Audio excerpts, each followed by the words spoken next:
Então, bom dia a todos novamente. Hoje é a aula de número 7. Então, a gente vai fechar essa segunda parte da disciplina de PCO, né? Uma parte mais prática um pouquinho, onde a gente está desenvolvendo o nosso sistema operacional. Na verdade, a gente fez as 4 primeiras aulas com o desenvolvimento. Aí a gente deu um pulo, né? Que a gente termina as 4 primeiras aulas, né? Dos 4 primeiros vídeos, com um sistema operacional cooperativo que tem uma estrutura de driver, de task, de temporização bem ajustadinho, funcional, então um processo bem legal. Mas ele falta algumas coisas, e a coisa mais crítica é a possibilidade de interromper um processo, que seria a troca de contexto. Então, a troca de contexto ela é muito importante para a gente por alguns motivos. Dentre eles, é ela que me permite, se alguém travar, continuar funcionando o resto do sistema. Então, ela me dá uma confiabilidade muito boa. Só que com grandes poderes, grandes responsabilidades, a gente passa a ter um problema muito grave, que é algumas tarefas podem... não algumas tarefas, algumas coisas podem sair do controle. Que coisas são essas? Então, de maneira mais específica, né? A gente está falando do grande problema, né? Que é variável global. Então, variáveis globais são o problema que a gente tem que resolver, né? Por quê? Porque eu passo a ter aqui uma variável global que tem que ser global. Nesse caso, essa variável ela representa um LED físico. Tá? Então, aqui está o LED acendendo. Tem lá os terminais dele. Esse cara você ligou no Terra. Esse cara aqui você vem e liga no teu processador, né? E aí esse LED ele vai ligar ou não dependendo do comando que eu enviar. Esse cara ele está ligado nessa variável, nessa porta externa. Então todo mundo que precisa mexer com o LED não tem o que fazer. Tem que mexer através desse processo.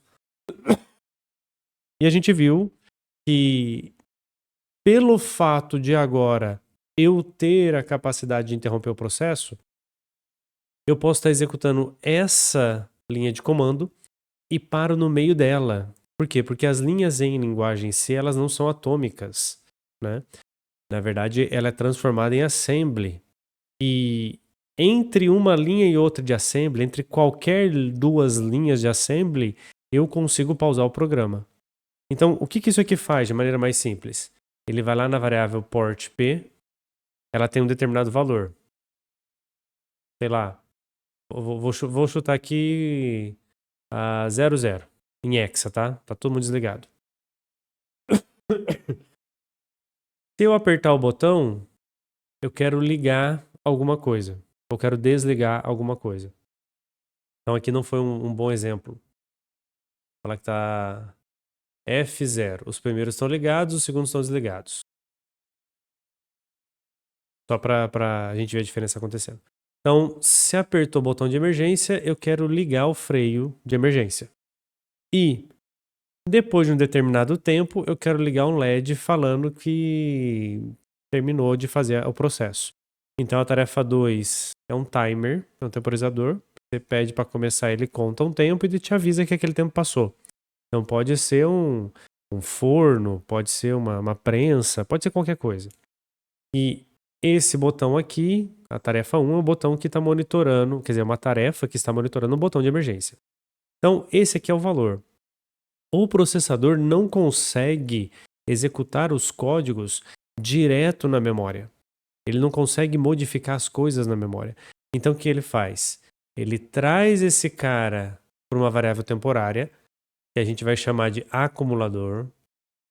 Então ele trouxe para um acumulador. O que ele trouxe? F0. E aí nesse acumulador ele consegue fazer as coisas. Então ele fala, olha, bit 7, o que vai fazer? Lê o valor da porta, liga o bit 1. Ah, é para ligar o bit 1? É. Então ele vai apagar isso aqui e o valor vai virar F2, porque ele ligou o bit 1. Então virou F2. Depois que virou F2, eu preciso salvar de volta. Só que nesse momento, o processo 2 interrompe e aí vem para o processo 1. O que o processo 1 faz? Lê de novo o F0. Então ele vai salvar, lembra lá da stack? Ele salva o contexto, ele abre um novo contexto e aí ele traz essa variável para o acumulador. Olha, eu trouxe de novo F0. Por quê? Porque não deu tempo do primeiro cara salvar. Ah, tá bom. Desliga agora o bit 4. Desligou o bit 4? Desliguei. Opa, então agora virou E0. Tá joia. O que eu faço agora? Salva de volta. Então ele vem aqui e salva. Virou o quê? Virou E0. Na hora que terminou esse processo, ele vai para o processo 2. Na hora que ele chega ao processo 2, ele fala assim, não, eu estava no meio do caminho. Então ele mata esse contexto e volta para o contexto anterior. O contexto anterior fala assim, não, eu já tinha lido. O valor já estava F2. O que você faz agora? É só salvar de volta. Então estava E0, vai mudar para F2. Nota que esse cara vai mudar e esse cara vai mudar. Esse cara que valia E, ou seja, está com o freio de emergência ligado, eu vou substituir ele por quê? Pelo F, com o freio de emergência desligado. Isso é um problema grave. Então, compartilhamento, o problema do compartilhamento nasce aí. Toda vez que eu preciso compartilhar coisas entre tarefas. E um dos caras mais críticos são as nossas variáveis globais. Tá? Como é que a gente resolve isso? Tem alguns mecanismos. Na primeira aula, a gente fez uma pequena gambiarra. Eu tenho a tarefa 1, eu tenho a tarefa 2, eu vou fazer esses dois caras conversarem através de uma fila e a fila vai conversar através de uma tarefa 3 que eu vou chamar de gateway e esse cara conversa com o LCD. Como agora eu só tenho um cara conversando com o LCD, resolveu o problema? Resolveu. Só que eu estou gastando uma quantidade de recurso bastante grande. Né? Você tem um processo a mais, você tem uma fila a mais, tem bastante coisa. E, na verdade, a gente está usando um truque. Por quê? Porque isso só funciona porque a fila ela é protegida. E como é que a fila é protegida? Do que a gente viu na aula anterior. A fila é protegida através daquele disable interrupt e enable interrupt. Quer escrever na fila? Quero. Desliga as interrupções. Copia os dados para a fila e liga as interrupções. Então, enquanto eu estou escrevendo na fila e lendo da fila, as interrupções estão desabilitadas. Então, todo esse problema de troca de contexto não acontece, porque eu desliguei. Então, ele está protegendo. Na verdade, o que tem antes da fila e depois da fila é como se eu tivesse o meu mutex. Eu tenho uma espécie de mutex, uma espécie de semáforo ali protegendo a fila. Então, na prática, como o FreeRTOS implementa, a fila, o mutex e o semáforo, eles têm mais ou menos a mesma característica. E como é que eles funcionam? Desabilitando a interrupção e habilitando a interrupção depois que eles terminam de fazer a parte crítica. Né? Então, isso faz a proteção.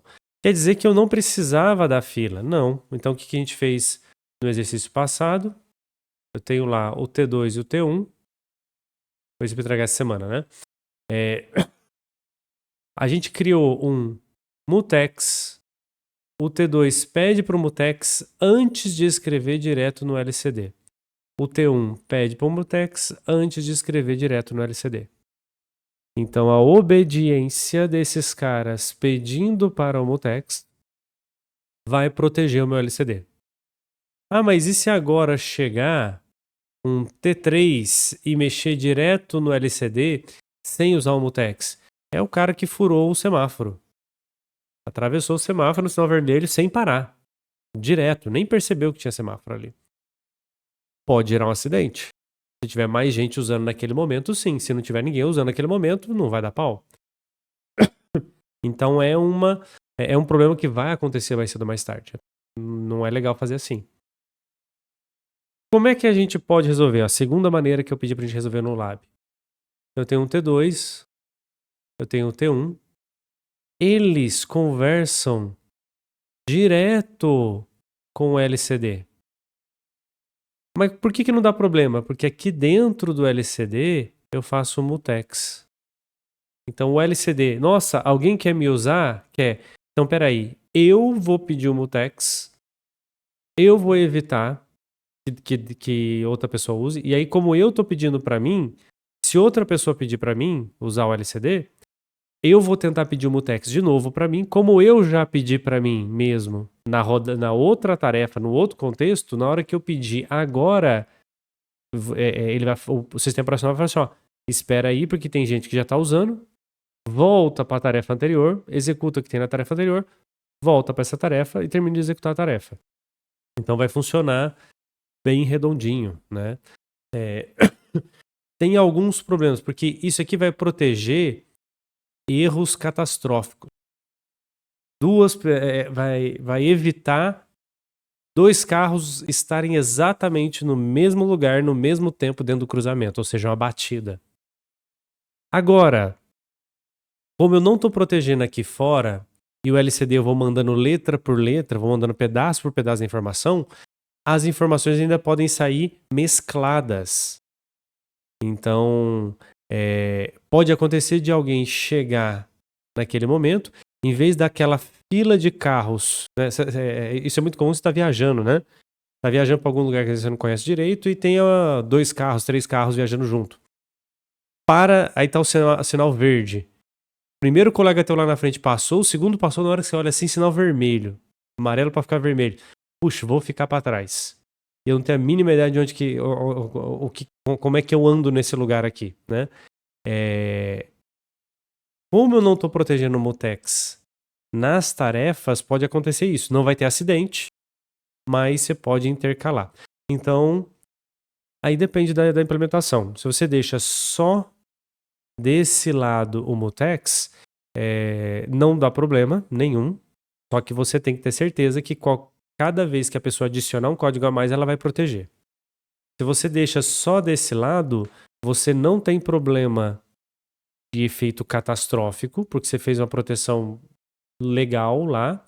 Você não conseguiu proteger uma sincronia muito maior, no caso específico do LCD, mas você evita que ele seja mal utilizado. E para alguns drivers é suficiente, tá?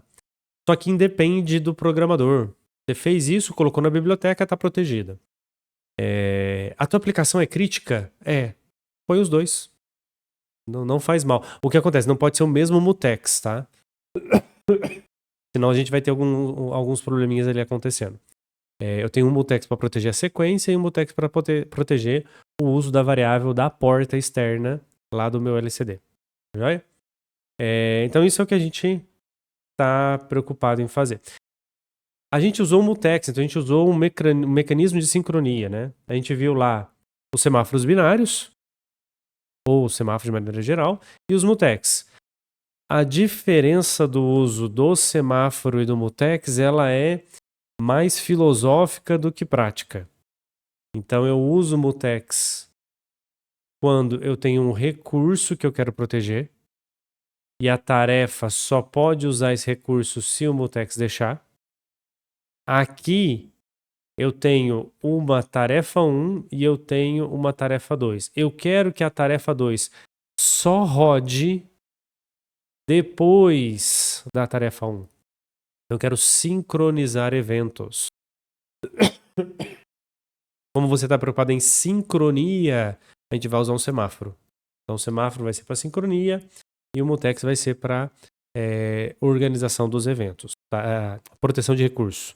Então o mutual exclusion quer dizer que é uma exclusão mútua. Só um pode entrar. O primeiro que entra exclui o segundo ou exclui todos os demais de utilizar aquele processo. Tem dúvidas por enquanto? Então, tá joia. Tem um item que eu reorganizei os conteúdos, né? E eu me esqueci de alguns conteúdos. Essa aula eu cortei no lugar um pouquinho errado, né? Então, tem uma coisa bastante importante que a gente precisa apresentar, e é um problema grave. A gente está numa estrutura de prioridade.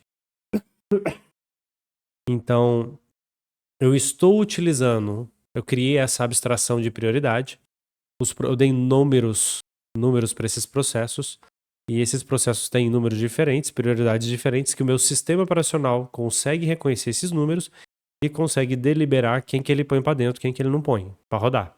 A gente fez isso no braço mesmo, lá na aula 3. 3 ou 2? Acho que na aula 2. A gente vai lá e cria o sistema de prioridade. E o que o sistema de prioridade me ajuda? Processos que são mais críticos, eu garanto que eles executem quando eles têm que executar. Então isso é importante. A gente vê alguma coisa desse jeito. Eu tenho, por exemplo, uma tarefa 1, uma tarefa 2 e uma tarefa 3. Por ordem de prioridade, tá? Aqui eu vou usar menor número, maior prioridade. Então, a tarefa 3 ela está executando. Se nesse instante a tarefa 2 quiser executar, tem lá as trocas de contexto, tá? Tem lá os momentos de troca. Entrou no momento de troca, ele pergunta: tem alguém que quer executar? A tarefa 1 fala: não, ainda pra mim tá tudo bem, não precisa executar. A tarefa 2 fala: eu quero. Eu pauso a tarefa 3 e começo a executar a tarefa 2. A tarefa 2 terminou, entra a tarefa 3, volta para a tarefa 3. Deixa eu deixar, continua, é fácil. E a tarefa 3 continua. Imagina que a tarefa 3 seja uma tarefa de baixa prioridade e alto consumo de CPU. Exemplo, atualização da tela. Ela é uma tarefa que vai rodar sempre. Eu estou sempre atualizando a tela. Mesmo que não mude nenhuma informação, você precisa ficar dando refresh no LCD. É necessário por causa da tecnologia. Então ela está lá sempre rodando, ela sempre quer rodar. Aí, de repente, a tarefa 1 fala: opa, agora eu quero rodar. Vem, roda a tarefa 1 e depois ele vai para a última tarefa. Tá? A gente tem um problema que é o seguinte.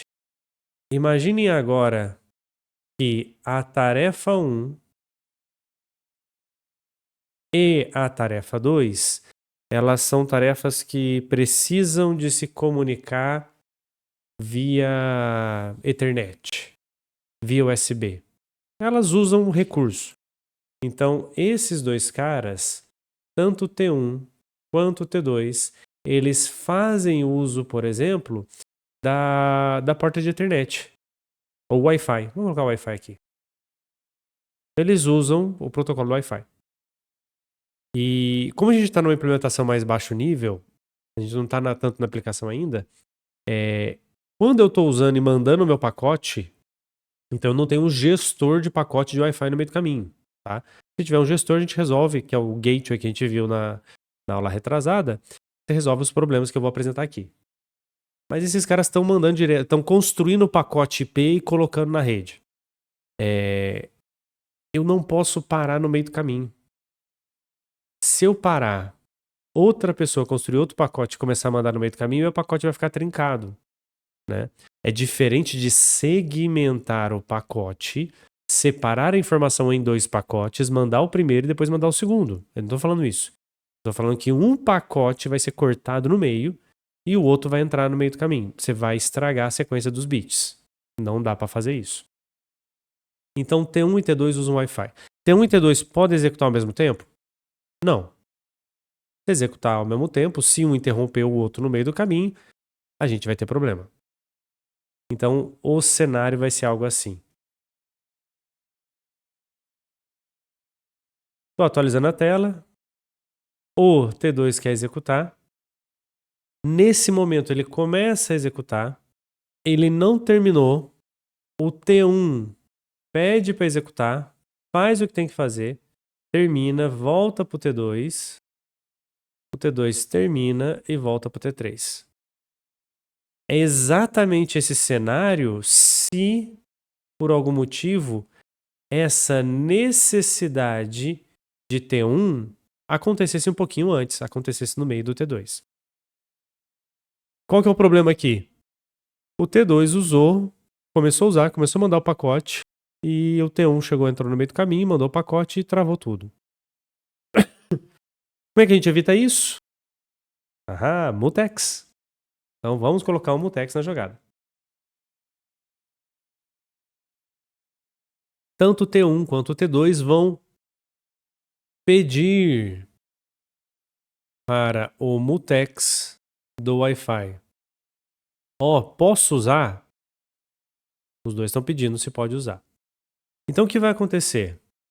O T3 está rodando, o T2 executa, começa a executar, vai para o T1. O T1 nesse momento pergunta, nossa, eu preciso usar o Wi-Fi.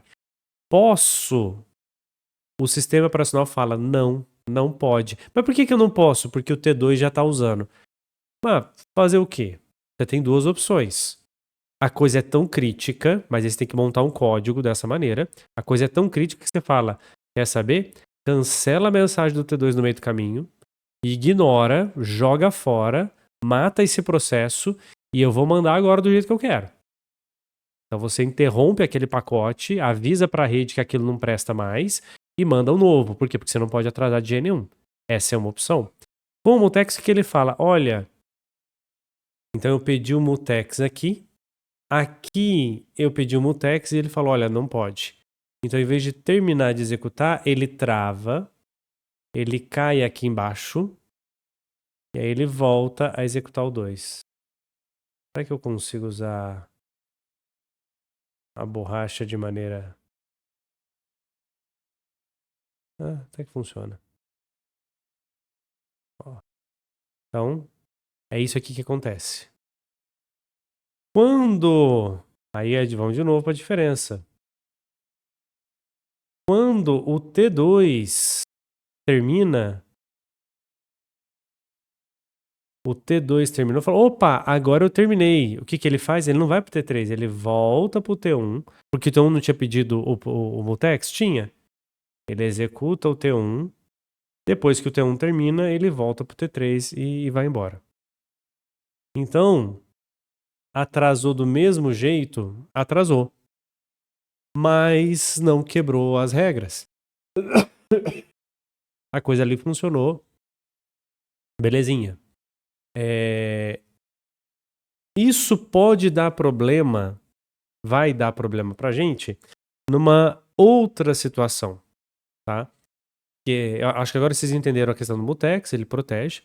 Percebam que, momentaneamente, o T1, que é um processo de prioridade mais alta, está sendo pausado pelo T2, que é um processo de prioridade mais baixa. Mas isso acontece por quê? Porque o T2 está usando um recurso que o T1 precisa. E a gente não brinca com recurso. Recurso externo a gente não pode brincar. Recurso global a gente não pode brincar, porque vai travar o sistema. Então, é um custo que a gente paga para ter essa garantia, essa estrutura. Ok. Já que eu aprendi a usar a borracha, novidade, né? Vamos lá. Será que eu consigo pagar rápido? Até que é bem rápido esse negócio, vamos lá. Vamos ver um outro problema. Deixa eu ver se eu consigo fazer o desenho certinho. T1 e T2 querem executar um processo, tá? Agora eu vou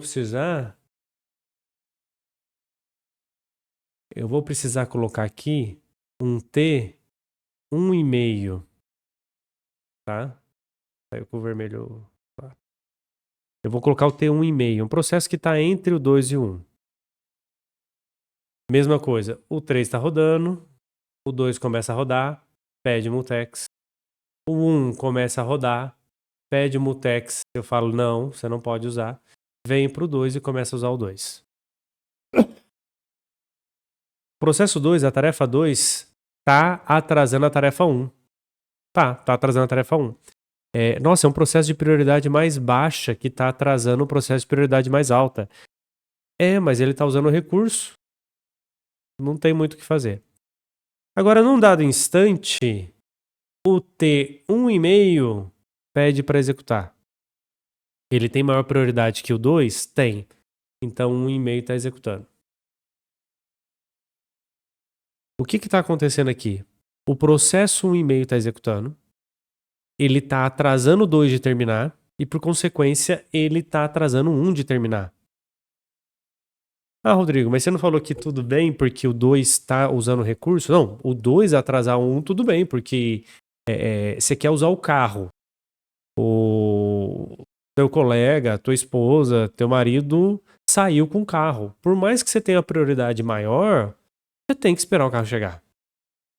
Não tem o que fazer. Você tem que esperar o carro chegar. Então, você vai esperar o processo de prioridade mais baixa.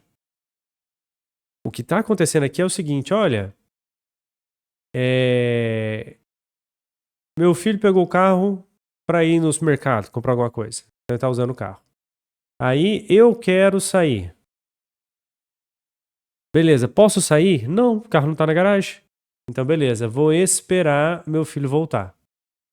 Aí, o meu sobrinho quer começar a jogar videogame. Então, meu sobrinho começou a jogar videogame. E na hora que ele começa a jogar videogame, o meu filho que tá dirigindo o carro, ele para e espera o meu sobrinho terminar de jogar videogame.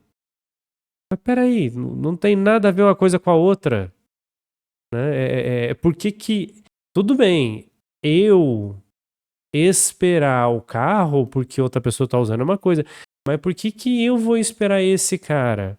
Porque esse cara tem uma prioridade maior que o T2. Só que ele não tá usando o mesmo recurso que T2. Então, como ele não usa o mesmo recurso que T2, o que acontece? Ele pode continuar executando. O T2 fica travado porque tem prioridade pior. Então, o T2 tem que deixar um e-mail rodar. Na hora que o e-mail começa a rodar, ele não consegue fazer mais nada.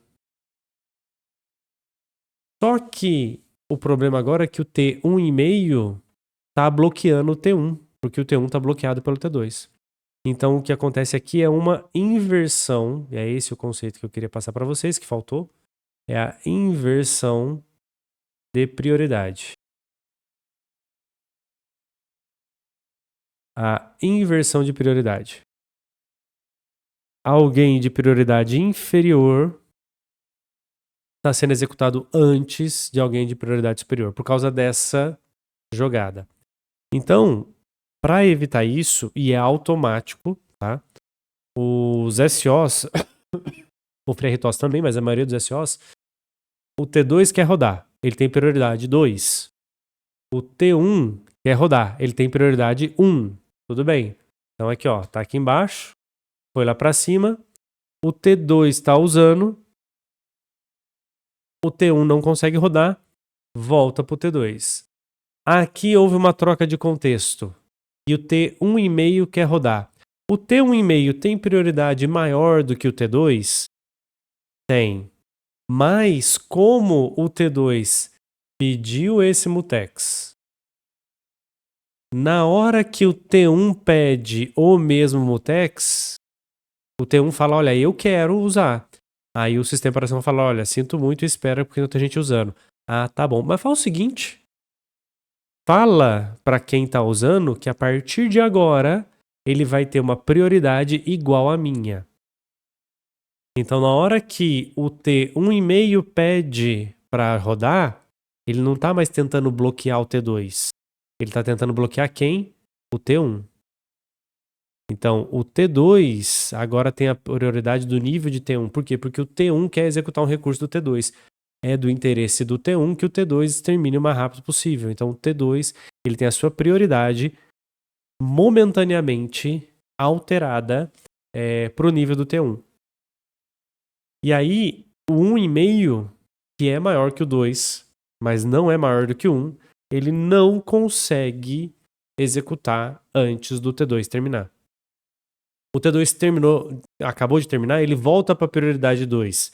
Ah, agora que ele voltou para a prioridade 2, o 1,5 vai rodar. Não, porque ainda tem o cara do 1. A prioridade 1 vai rodar antes da 1,5. Então, o que está acontecendo aqui é... Para evitar essa inversão de prioridade, o Mutex faz isso automático para a gente. Tá? Se eu tenho alguém mais importante que quer usar o mesmo recurso, ele bloqueia o uso daquele recurso e aumenta a prioridade momentaneamente dos processos que estão dependendo daquilo, para que esses processos terminem o mais rápido possível e aí o outro processo possa rodar. Semáforo, mutex, fila, tudo isso a gente usa, implementou no código, está utilizando, está analisando e vai colocar nas nossas estruturas porque eles estão resolvendo problemas que a gente mesmo criou. Então a tecnologia está aí para resolver os problemas que a própria tecnologia criou, né? Então, na hora que eu tenho a troca de contexto, eu consigo pausar alguém e ir para outro lugar, a gente tem problemas que aparecem. Eu acho que eu comentei com vocês do caso do SimCity 1. Não sei se eu conversei. O SimCity 1, tá? O do DOS. Ele tinha um problema que uma hora ele dava um malloc e depois, no outro momento, ele dava um free, né? Ele dava um malloc aqui e dava um free. Só que ele chamava a função free e umas 4 linhas para frente ele continuava usando a variável. Peraí, mas você liberou a memória e continua usando? Isso vai dar merda, vai dar problema, não pode. Não pode. Só que como ele é feito para DOS e o DOS é cooperativo, ele roda no Windows 3.11, Windows 3.1, 3.11, que também é cooperativo, que é igualzinho o DOS, não dava pau. Na hora que o cara instalou o Windows 95, o Windows 95 ele é a primeira versão do Windows que é preemptiva. Na hora que ele ia rodar o SimCity 1, o SimCity 1 dava free, o Windows fala, realmente, ele liberou, então agora eu posso usar. Aí ele dava aquela memória para outros processos que estavam precisando. Na hora que o SimCity tentava usar uma memória que ele tinha desalocado, ele travava. Né? Mas coitado lá do Bill Gates, né? O povo xinga ele, mas pô, ele é um cara honesto, um cara gente boa, né? O que acontece? O erro não é dele, o erro é do SimCity. Ah, mas o SimCity é de 1980. Funcionava no DOS 5, funcionava no DOS 6, funcionava no Windows 1, funcionava no Windows 3, funcionava no Windows 3.11. Aí chegou o 95 e travou. A culpa é do Windows? Não, a culpa é do SimCity. Só que até lá esse erro não apareceu. Né?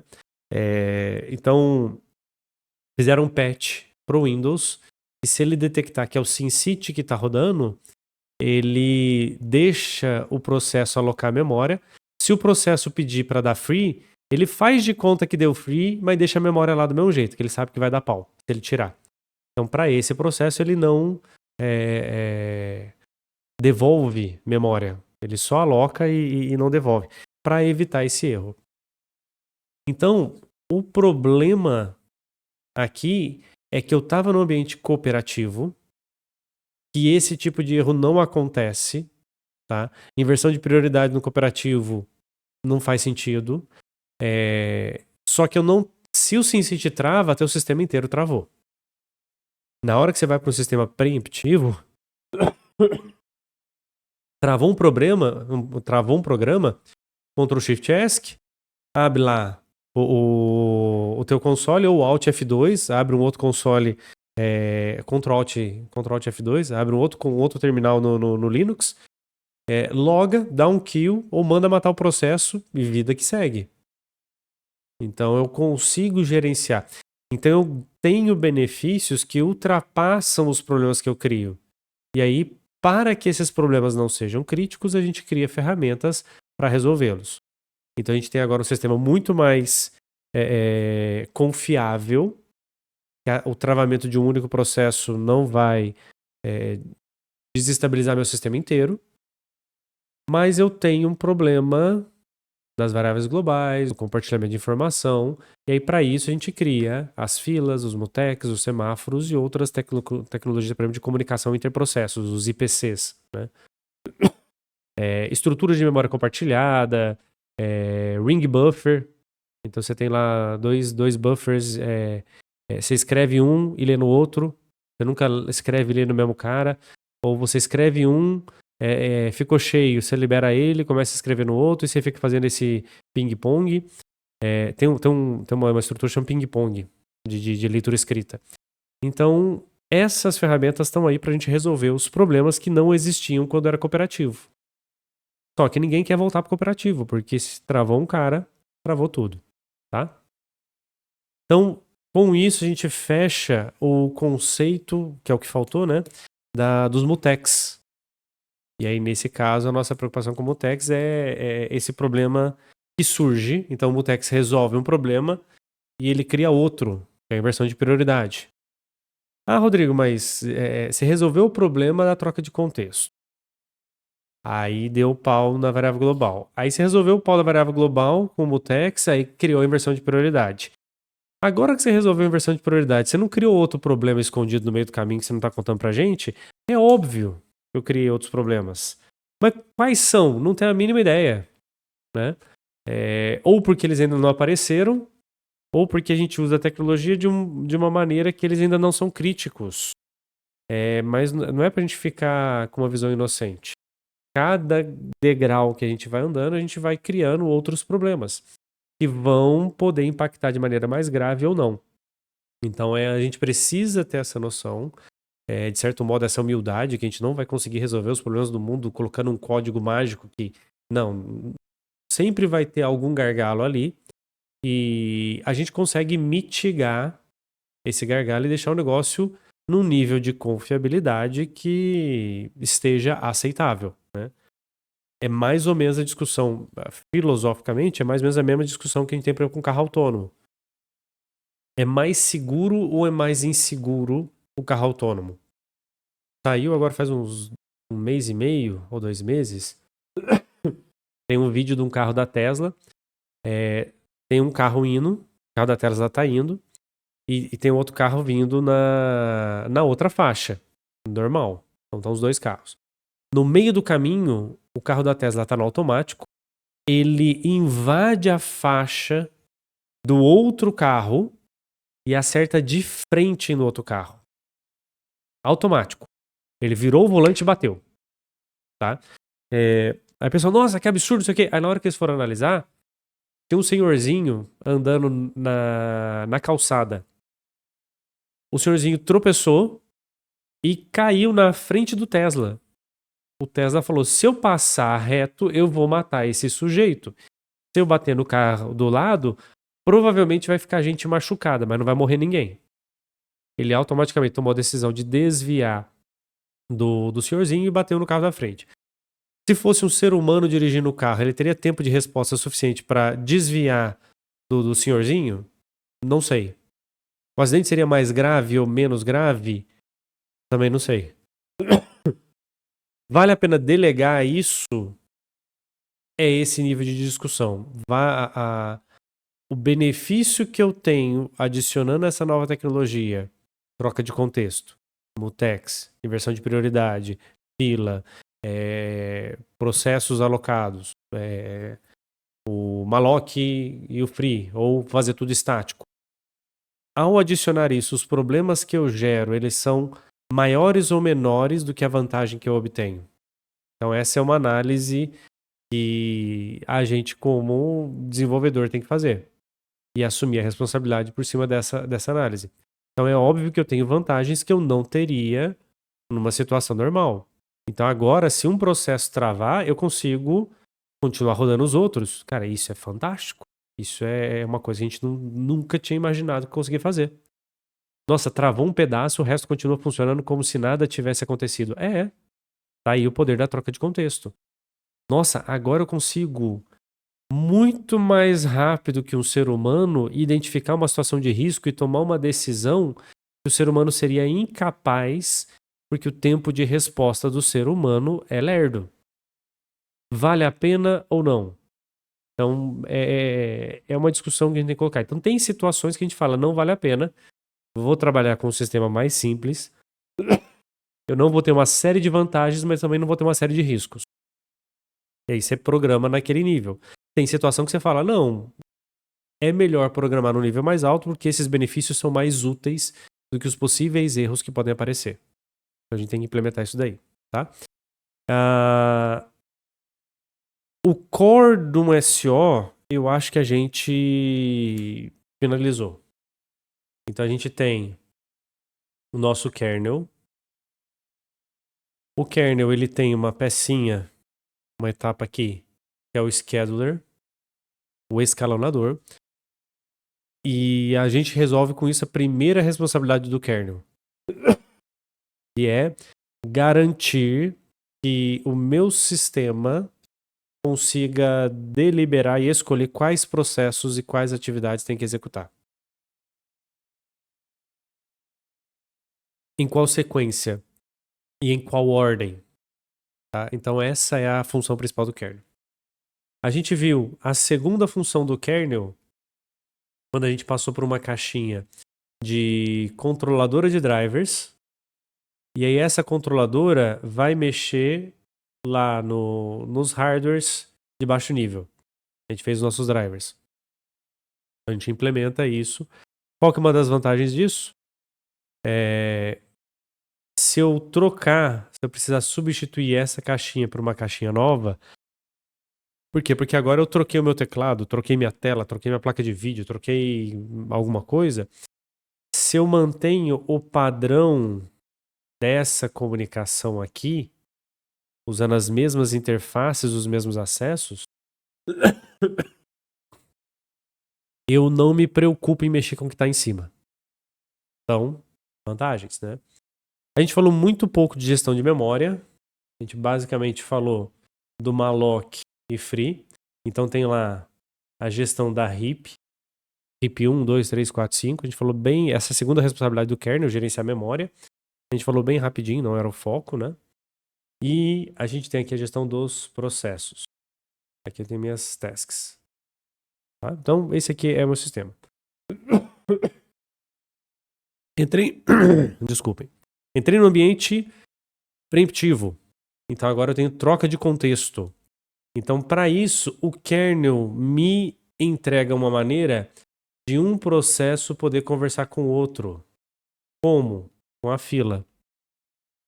Então, com as queues, né? As filas, as queues, me permitem que um processo converse com o outro através da fila e não através de variável global. O uso de recursos de maneira compartilhada. Esse cara a gente vai proteger através do mutex. Então, o kernel também me provém um mutex para eu conseguir fazer esse acesso. E se eu tenho uma série de processos de modo que alguns desses processos têm que seguir uma ordem, primeiro eu tenho que fazer tal coisa, segundo eu tenho que fazer tal coisa, terceiro eu tenho que fazer tal coisa. Por exemplo, uma engine gráfica.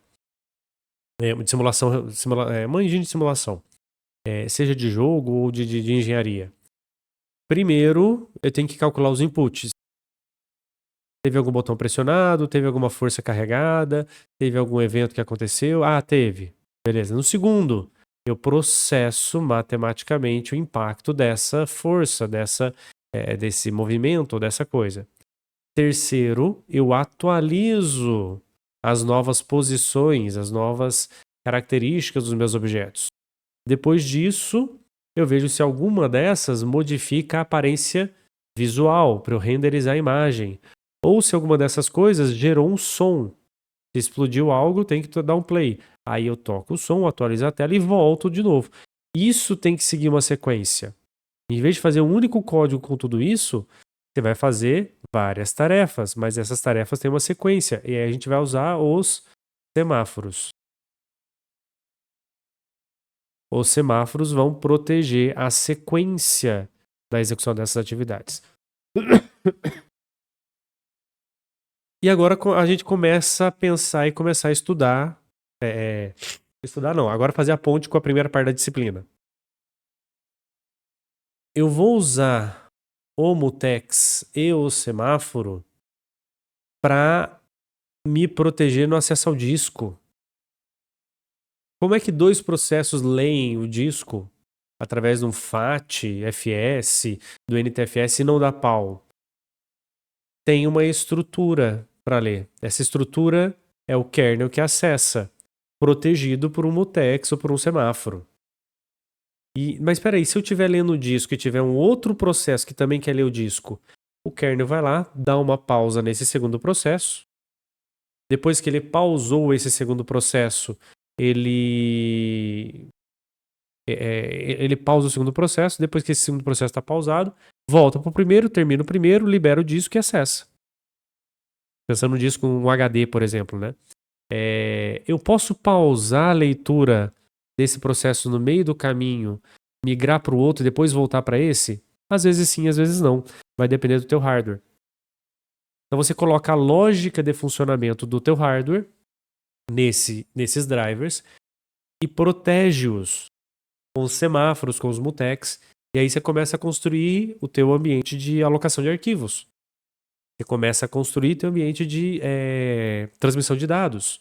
Você começa a construir a tua tela, teu frame buffer, as tuas bibliotecas padrões da linguagem C. Então você começa a estruturar e aí é só trabalho, não é dificuldade, né? Aí você consegue olhar aquilo que vocês viram mais na teoria, na primeira parte da disciplina, né? Nas aulas com o Bruno, né? Acho que é com o Bruno Guazelli. E aí vocês conseguem ver aquela teoria e falar assim, agora eu entendo, eu consigo perceber como é que vai fazer isso funcionar. Nossa, mas tem muito código para poder fazer funcionar. Tem, mas não é código difícil, código simples. Só que é muita coisa. Se acontecer isso, se acontecer aquilo, se o acesso for desse jeito, se o acesso for daquele jeito. E aí tem condição de segurança, tem condição de erro, tem que checar 2, 3 coisas, tem mutex, tem semáforo. Mas você fala, não, se eu sentar, dá para fazer. Dá. Com o nível que vocês têm, dá para fazer. Então o que eu vou passar agora é um conjunto de outras ferramentas que a gente também tem no FreeRTOS e que é comum a gente ter alguns outros sistemas e aí dá uma polida na restante das funcionalidades. A gente vai terminar quase que vendo hoje, né, conhecendo todas as últimas ferramentas do FreeRTOS. Essas outras ferramentas, algumas eu vou entrar mais a fundo um pouquinho, outras eu vou deixar só a ideia, porque ou não é tão útil ou realmente é uma coisa razoavelmente simples. É só olhar e ver como é que é a implementação. A primeira dela, Soft Timer. O que acontece? Como vocês perceberam, a gente precisa, principalmente quanto mais baixo o nível, mais a gente precisa de executar as atividades baseadas em tempo. Então as coisas têm tempo para serem executadas. Seja tempo de delay, de determinismo, ou simplesmente de um atraso. Você só quer dar um lag ali para atender. Então eu preciso trabalhar com tempo. Como é que eu conto o tempo de maneira correta? Com hardware. Não dá para fazer por software. Então eu preciso de um hardware que faz a contabilidade de tempo para mim. O problema disso é que se você tem um hardware que faz essa contabilidade, logo você vai estar precisando de mais relógios do que você tem disponível no hardware. O que eu faço? Implementa por software. Mas como é que vai funcionar o timer por software, né? Duas maneiras. Ou periódico, ou o que a gente chama de one shot. Mas como é que ele funciona? Ele funciona através de um callback. Aqui, palavrinha importante. Então o que você fala? Olha, eu quero executar alguma coisa de tanto em tanto tempo. Quando acontecer tal coisa, você me avisa. Aí você cria uma função e você fala, eu quero que essa função, que ela seja executada quando a condição de tempo estiver resolvida. Então tá aqui o exemplo. O timer 1, one shot. One shot quer dizer que vai executar uma vez.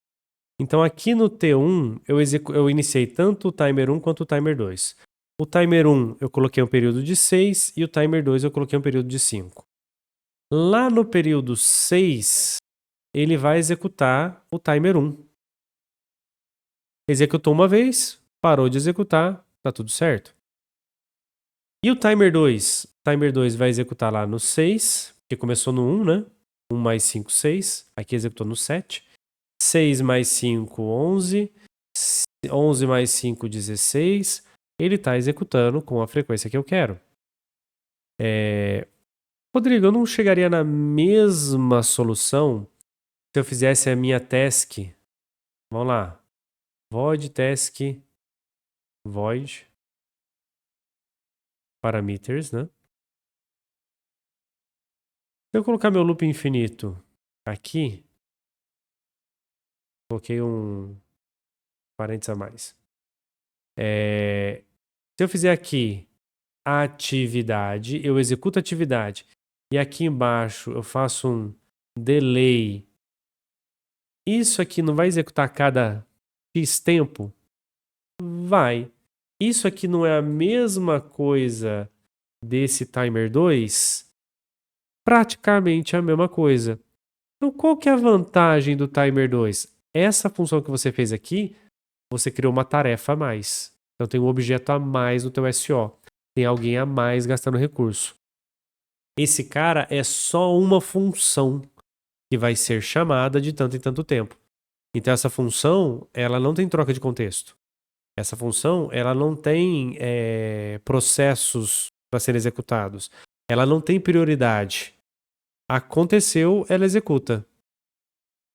Entendeu? Simples assim. Então ela gasta muito menos recurso do teu hardware. Se você está indo por um caminho onde o recurso é mais crítico, pode ser que o timer por software é interessante. Só que o timer por software não é só belezura, né? O que acontece? Ele gasta recurso. Que recurso? Eu preciso de um timer de hardware que dispara um evento. E esse evento eu vou usar para diminuir as contagens até esses outros timers de software chegar na contagem certa e eu executar esses caras. Para onde é que a gente já viu isso?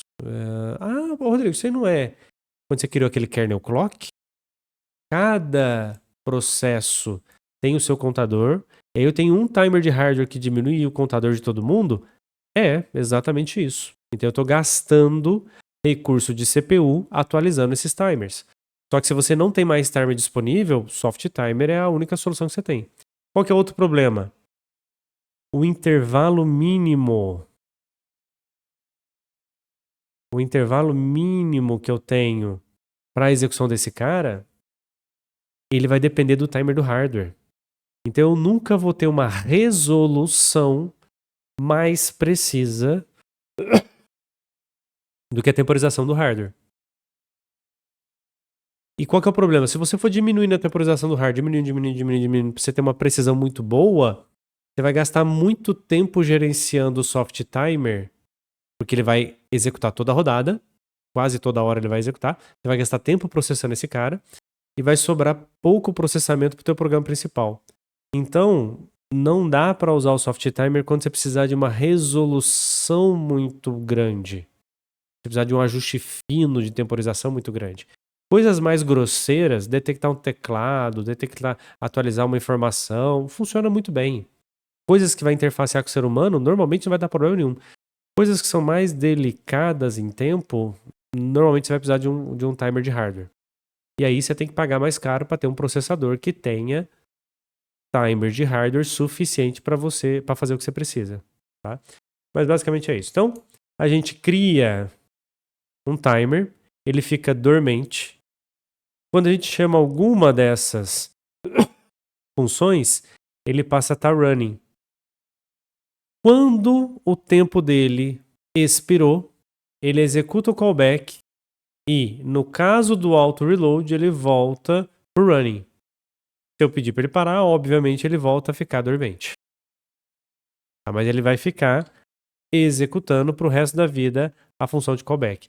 Então tem alguma coisa que você quer executar com uma frequência determinada e que não te importa o que está acontecendo no resto do sistema, mas você tem que fazer aquilo ali, né? Um bom exemplo é o refresh de tela. Quando a gente tem uma ferramenta, por exemplo, com display de 7 segmentos, então você tem lá aqueles displays, né? 9, 7, 3, aí tem uns dois pontinhos aqui, né? E 2. Esse cara é muito comum a gente ter a gente usar uma abordagem que a gente chama de multiplexação. Eu coloquei um L a mais. Multiplexação.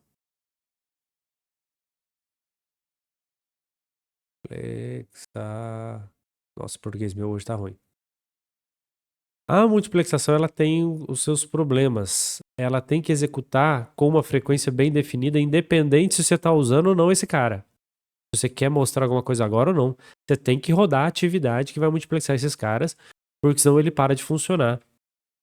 E é como se fosse um refresh na tua tela. Você precisa rodar isso independente do resto das coisas. O Soft Timer é uma ótima solução. Em vez de criar mais um processo, joga no Soft Timer e a coisa funciona belezinha, tá? Então, o Soft Timer é um timer por software que me dá as características do timer. Eu consigo criar um callback para ele, só que ele não consegue rodar em velocidades muito precisas. Tá? Ele vai depender da velocidade base do teu sistema operacional.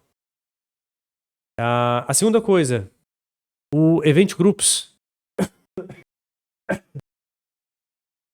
É muito comum você ter um sistema onde você quer fazer uma sinalização. Então eu tenho uma tarefa 1, uma tarefa 2, uma tarefa 3 e ao longo da execução dessas tarefas, de vez em quando ela fala, olha, aconteceu tal coisa, aconteceu tal coisa. É como se fosse um mapa onde você consegue saber que estado que o teu sistema está. O que está funcionando, o que está ligado, o que está desligado, o que está com problema, o que não está com problema. Em vez de criar uma variável global para cada uma dessas coisas e proteger variável global, porque todo mundo precisa saber se essa informação está viva ou não. Então você vai ter que proteger com mutex. Você vai gastar um mutex para cada uma dessas variáveis. O pessoal desenvolveu o que a gente chama aqui de Event Groups. O Event Groups é basicamente uma variável. Cadê o meu mouse? É uma variável onde cada um desses bits é uma flag, indicando que se ele tá ligado ou desligado. A vantagem é que ele protege pra gente a leitura e a escrita dessa variável. Então ele já tem um mutex embutido. Então ele é uma variável global para passar informação do tipo já terminei, não terminei, deu certo, não deu certo, essa parte deu, essa não deu. Você vai lá ligando e desligando cada um desses bits. De maneira protegida. Então tá aqui, por exemplo, uma tarefa que vai ligar um bit. A cada 200 milissegundos, o que ele faz? Ele imprime alguma informação e fala, olha, tô ligando o primeiro bit. Então, event group set, passa o handle do event group. Vocês estão começando a ficar acostumados com isso. A gente vai usar os handles de tarefa, de fila, de mutex, é a mesma coisa. E aí, eu falo, olha, espera mais um tempo. Liga uma outro bit do mesmo cara. Aqui tá no main first task, aqui tá o main second task. Tá? Ele tá ligando o primeiro bit e ligando o segundo bit. Então o que ele tá fazendo aqui é chegou aqui, põe o número 1. Continua. Chegou aqui, põe mais um número 1 em outro lugar. Então você tem lá avisando. O que eu faço agora? Agora eu vou ler esses bits. Então, o que eu faço? Eu faço um event group wait bits. Olha, eu estou esperando. Eu estou esperando que esse cara ligue esses bits. Então aqui nota que ele está esperando o first, o second e um SR. Ignora esse aqui por enquanto, só para a gente manter os dois códigos, né? Então aqui ele liga o primeiro e o segundo. Aqui ele está esperando os dois bits ligarem. Então é o seguinte, olha, desse variável, espera para mim esses dois bits ligarem, tá? Ô Rodrigo, ou na verdade o kernel vai falar assim, ô meu amigo, quando os dois estiverem ligados, eu vou te avisar que eles estão ligados. Obrigado, é isso que eu pedi? Ah, tá bom. Mas depois que eu te avisar, você quer que eu apague eles de volta? Pô, interessante. O outro processo vai ligando, e aqui eu tô esperando todo mundo ligar. Na hora que todo mundo ligou, eu vou lá e aviso, olha, deu certo, pode continuar, deu tudo bem. Então, apago aqueles bits, deu tudo certo. Eu apago aqueles bits e fico esperando de novo virar 1. Porque lá do outro lado ele vira 1, aqui eu ponho para 0. Do outro lado ele vira 1, aqui eu ponho para 0. Então aqui eu fico meio que aguardando a coisa acontecer, enquanto que o outro lado está me controlando a hora que eu posso não acontecer. Tudo bem. Você quer que eu espere todos os bits ficarem 1? Se você quiser, eu fico aqui parado, travado, esperando. Enquanto não ficar 1, eu não saio daqui. Você quer que eu faça isso? Aí você para. Se eu fizer isso, se o processo original travar, se esse processo travar, o que acontece com o outro processo?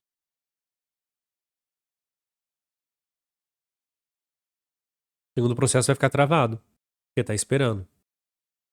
Aí você fala, não vou esperar todo mundo virar 1. Vai lá, então tá bom. Então quer dizer que eu posso sair antes deles virarem 1. Tudo bem? Tudo bem? Quanto tempo você quer que eu espere?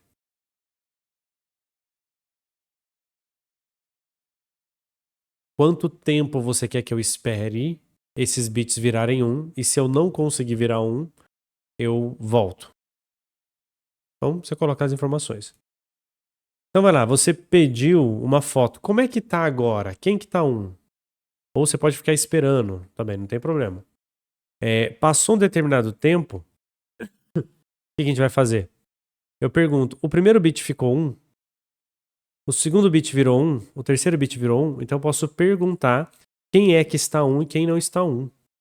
Tá? Notem que aqui é como se eu estivesse conversando, nesse caso, com 3 variáveis globais protegidas pelo uso, como se estivessem protegidas pelo mutex. Só que na prática eu não criei 3 mutex e gastei a memória de 3 objetos do tipo mutex. Eu criei uma única variável e eu estou olhando cada um dos bits dessa variável, de maneira protegida. Então isso é uma das partes mais interessantes para a gente. Tá? A gente vai usar esse cara aqui no laboratório. Né? Outra coisa interessante, os hooks. Né? O sistema operacional ele traz para a gente várias situações, vários eventos. Provavelmente algum de vocês já programou linguagem um pouquinho mais alto nível, que tenha estrutura de detecção de erro, ou tenha basicamente estrutura de detecção de erro. E aí tem o famoso o quê? Try catch. Try catch. O que o try catch faz?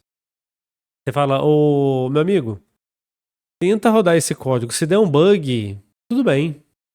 Avisa que deu bug e aí executa esse pedaço. Então o try catch ele vai fazer o seguinte, olha, tenta, se der errado você me avisa. Onde que deu errado? Para eu tentar recuperar o que está acontecendo. Programar usando o try catch é uma boa, uma ótima e uma péssima prática. Tá? Ela é uma boa ou ótima prática porque se acontecem erros, bugs que você não tinha previsto, que você não pegou no teste, esse cara vai pegar e o teu sistema não vai travar permanentemente. É uma péssima prática porque a gente fica preguiçoso. Então você começa a usar try catch em tudo quanto é lugar. E em vez de se preocupar em corrigir, fazer um código bonitinho, a prova de falha, tal, não sei o quê, você mete um try catch e se der errado, você tenta de novo. Né? Porque você sabe que em programação, metade dos problemas, se você desligar e ligar, funciona. Então mete um try catch, roda de novo e tá tudo certo. Isso é péssimo. Tá? Só que essa é uma última ferramenta que a gente tem. O sistema operacional, os SOs, eles têm uma estrutura parecida com isso, mas normalmente a gente trabalha com hook. Tá? Existem alguns hooks de problemas e alguns hooks de funcionalidade. Tá? Aqui, por exemplo, alguns deles. o malloc e o Stack Overflow, tá? Esses dois caras, eles vão apitar, eles vão executar quando deu problema. Então, se você chamou a função malloc e não tem espaço e falhou, eu não consigo tratar o resultado do malloc?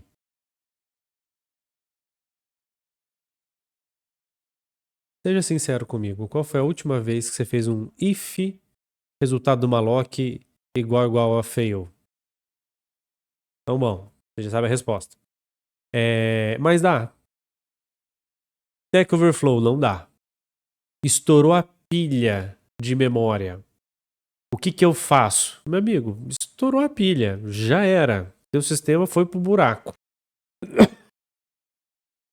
Como o SO tem um controle muito próximo do hardware, ele consegue detectar, mesmo em processos bastante simples iguais aos nossos, aplicações do FreeRTOS, ele consegue detectar que teve um overflow e te avisar. Ele consegue detectar que teve uma falha de malloc e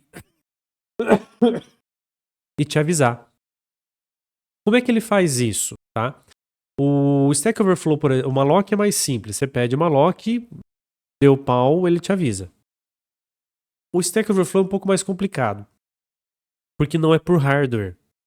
O que acontece? Toda vez que tem troca de contexto, que vai trocar um processo por outro, ele vai lá na stack e olha, meu amigo, deu pau na stack? Como é que ele sabe que deu ou não deu pau na stack? Tem algumas maneiras de saber. Uma das maneiras que ele usa é que chama de marca d'água, um watermark. Ele pega a sua stack e fala: vamos começar com o valor padrão? Vamos. Que valor? 42. 42, 42, 42, 42, 42, 42, 42, 42, 42. Ele inicializa a stack com um valor, né? Põe um valor padrão lá na stack inteirinha. E aí ele fica monitorando. Toda vez que tem troca de contexto, você fala: olha, esse continua, esse continua, esse continua, esse continua. Opa, esse aqui mudou para 73. Então quer dizer que provavelmente a stack em algum momento chegou até aqui. Né? Em algum momento chegou até aqui. Se ela chegar até aqui em cima, como é que eu tenho certeza que ela não deu overflow? Não sei. Então o stack faz o quê? Ele coloca mais uma, se eu não me engano, ele coloca mais uma posição aqui, com 42, para monitorar. Se esse cara escreveu, ele tá fora da stack. E se ele tá fora da stack e escreveu, você perdeu o teu sistema, você tem o stack overflow. Na hora que ele detecta que a marca d'água, né, que o watermark foi corrompido, ele te avisa, olha, alguém aí usou demais e deu pau. Aí isso é uma brecha de segurança bastante grande. A heap e a stack são as duas áreas mais sensíveis que a gente vai ter na memória. Tá? Porque elas são voláteis, você consegue colocar e adicionar. A stack é pior ainda porque você consegue fazer retorno, controlar o retorno da função. Então, ela é mais pauleira ainda. Beleza. Deu pau. Como é que ele detecta? Na hora que troca o contexto, ele vai usar o watermark. Mas, Rodrigo, se toda vez ele ficar checando esse número, não vai gastar muito processamento para fazer isso? Vai. Então vou ter que instalar um i9 na minha cafeteira para ela funcionar. É isso que a gente faz. Quando você tem algum sistema que não pode falhar, você vai colocar pessoas, partes do teu sistema, monitorando as outras partes. Você vai jogar recurso fora. Né? Uma incubadora de neonatal. A gente trabalhou com algumas incubadoras aqui na universidade. Eu não posso falhar o código. Se o código falhar e trava, a temperatura trava subindo ou trava descendo. Você vai ter problema no controle térmico da criança. O ventilador pulmonar parou de funcionar, cara, cada minuto sem respiração é 10% de taxa de redução na taxa de sobrevida. 10 minutos sem funcionar, a chance do cara estar vivo depois disso é quase zero. Né? E mesmo que ele sobreviva a 5 minutos, que a taxa vai estar em 50%, 60% de sobrevivência, você pode ter sequelas graves. Então, assim, o sistema não pode travar. Então, eu vou monitorar a stack. Ah, mas vai gastar recurso. E daí? Então, cara, ventilador pulmonar é um negócio, tecnologicamente falando, simples. Você liga o botão, entra ar, monitora a pressão, chegou no valor de pressão que você queria, você desliga, espera um tempinho, liga a outra válvula para sair a pressão.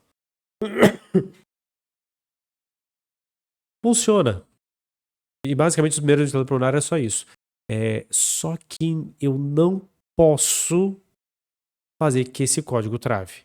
Então, o código de funcionamento mesmo, as leis de controle, elas não são tão complicadas. Mas você tem uma camada tão grande de segurança em volta para garantir que aquilo não vai falhar, eu tenho que monitorar stack toda hora. Eu tenho que monitorar RIP toda hora.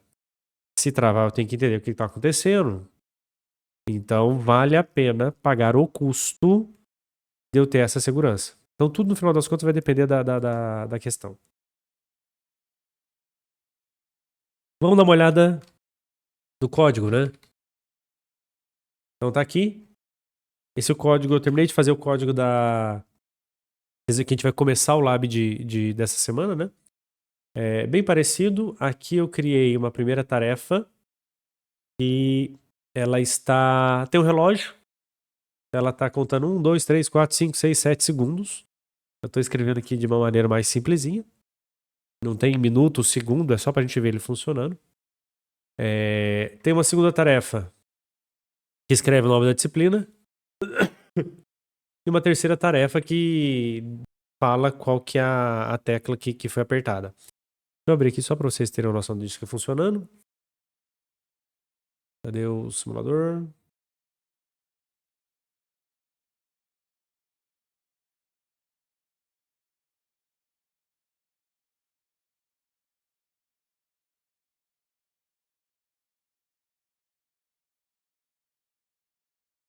Eu não abri o módulo. Vamos lá. Aqui, ó. Primeiro processo. Tá escrevendo lá. Segundo processo. Tá um pouquinho mais devagar, de 1 em 1 segundo ele tá mostrando o nome da disciplina. E se você apertar o botão aqui, ele vai escrever o nome do botão que está sendo apertado. Então, simplesinho, o código sem muita dor de cabeça. Para fazer isso, a gente inicializa o nosso sistema. Eu estou usando um semáforo para poder, aqui ó, get e give, senão o LCD vai ficar maluco, vai começar a escrever as coisas que não tem nada a ver. E aí aqui, eu criei a primeira tarefa, criei a segunda tarefa, criei a terceira tarefa e mandei começar o scheduler.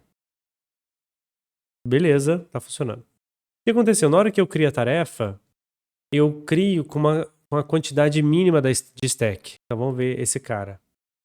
Lá no freertos.config eu tô falando assim, olha, na hora que eu for criar um processo, no mínimo, reserva 128 bytes na stack para ele.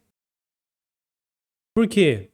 Porque é um valor que para esse tipo de processador é razoável. Para o tipo de sistema que a gente está fazendo é razoável. Quer dizer que eu vou usar esse 128? Não. Então pode ser que você, na hora que montar o watermark lá, você nunca passa do 40. Não, mas tem 128, então eu tô jogando 80 fora. Tá jogando 80 fora. Então você pode fazer isso, fazer o mark e depois monitorar para saber qual que é o valor, até onde chegou, onde não chegou, para saber se tá um valor razoável ou não. Aqui embaixo, tá vendo que ele tá configurando o total heap size? Ele tá criando uma região de 3, quase 3K. Acho que é 3K. 3 kilobytes é um vetor de 3.072, 3 kilobytes posições, que é nesse vetor onde ele vai criar as diferentes stacks, as diferentes heaps. Então nota, cada processo gasta 128. Se eu criar 30 processos, você estourou tua heap. 30 processos, você estourou tua heap.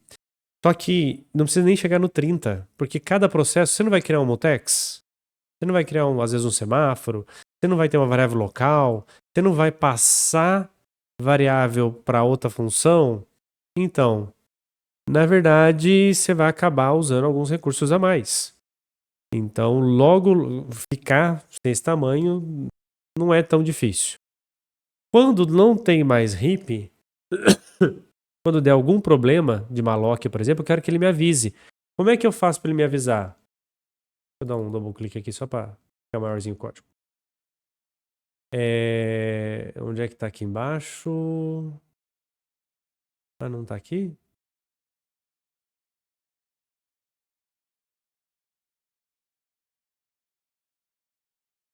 Aqui, ó. Aqui ele tá usando o idle hook, tá usando o tick hook.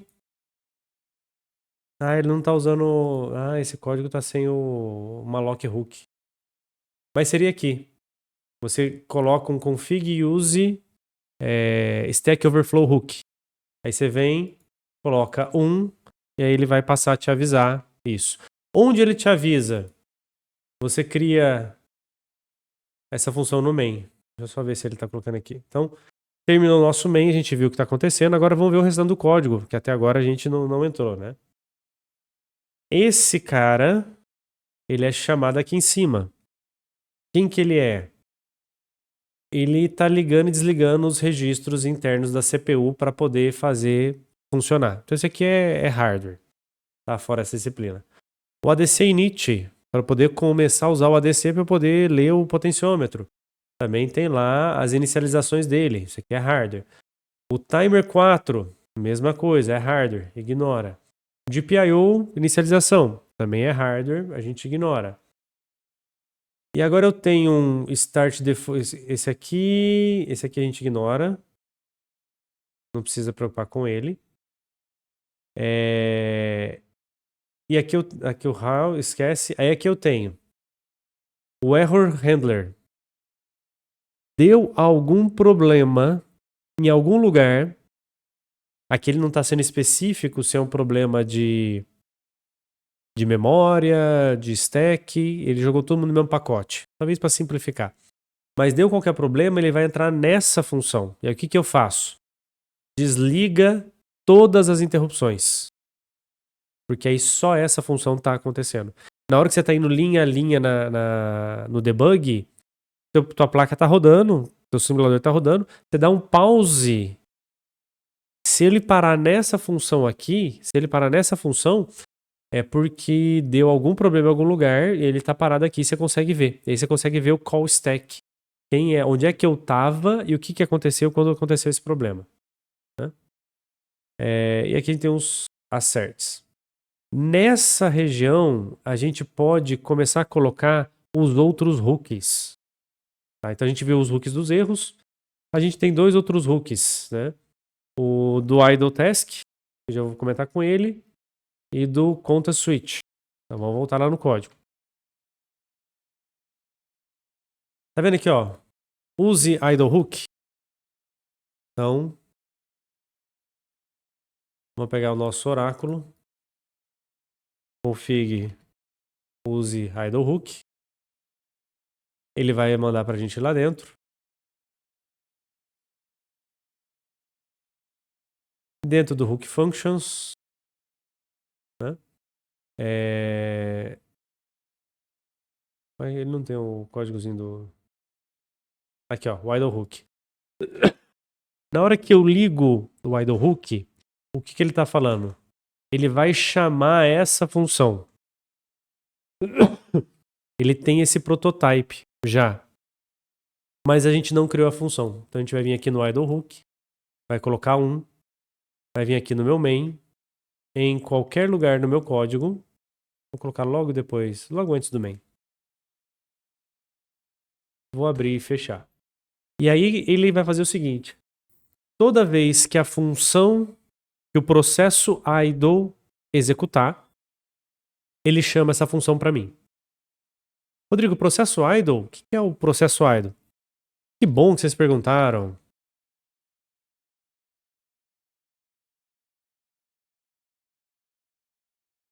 Ah, eu apaguei? Pô, desenhei tão bonitinho, apaguei. Vamos lá. Deixa aqui mesmo, dá para explicar. Eu tenho o processo a task 1 e a task 2. A task 2 está rodando. Se a task 1 tem maior prioridade e quer rodar, ela roda. Se ela não quer rodar, ela deixa para 2. Mas e se a 2 não quiser rodar? A 1 não quer rodar, a 2 não quer rodar, ninguém quer rodar. Quem que roda? É o problema. Não temos ninguém. Para evitar isso, a gente cria uma abstração. Idle.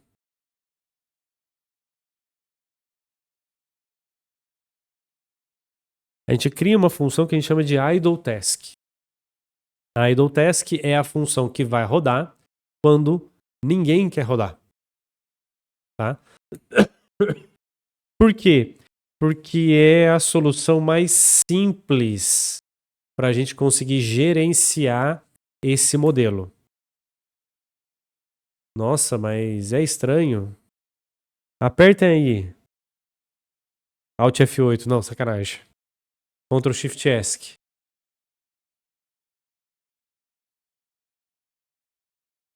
Nossa, minha época de Mirk. Lembranças. Tá vendo aqui? Tá aqui o nosso sistema operacional. Tem aqui as suas funçõezinhas, tal, belezinho, todo mundo funcionando. Agora olha que legal. Eu vou dar um ranking por CPU. Quem tá usando mais CPU? Quem que tá usando mais CPU aqui? O OBS tá trabalhando igual condenado. Depois tem o Chrome, o STMcube. Aqui ele não vai aparecer. Talvez não. Então vamos pegar mais detalhes. Vamos lá em detalhes. Eu tenho o nome de todos os PDs. Ó. Quer dizer que desde que eu liguei esse meu computador, já foram criados e deletados 17.280 processos. Pelo menos. O STMcube foi um dos últimos. Aqui tem os Chromios e tal. Quem foi o primeiro processo que foi executado? Interrupção do sistema. Porque essa é por hardware. Quando o hardware precisa, ele vai lá e chama esse cara daqui. E aí a gente executa o que tem que executar.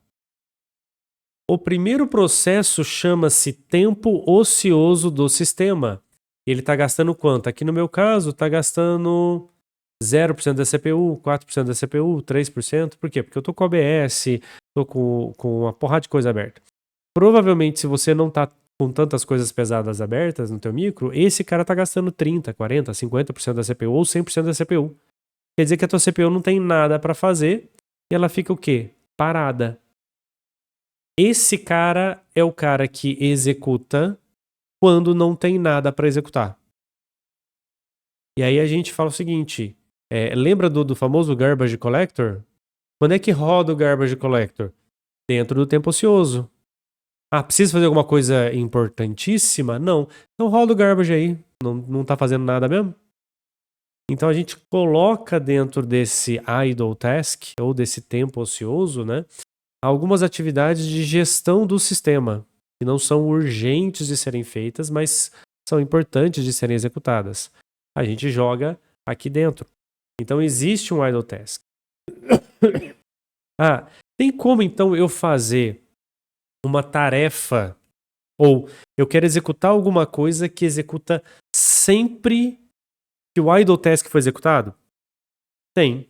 A gente faz isso através do hook. Vamos voltar lá no nosso idle hook. Opa. Então esse idle task ou esse idle hook, que é o que está aqui, o que eu posso colocar nesse código? Olha, toda vez que você estiver executando o idle hook, aqui você vai rodar um código para mim. É como se fosse uma tarefa, só que ele só roda quando não tiver mais ninguém com nenhuma prioridade querendo rodar. Tá? Um trabalho legal que a gente fez aqui, o que a gente fez? Dentro desse idle hook, a gente fazia o seguinte, olha, você tá no idle? Tô.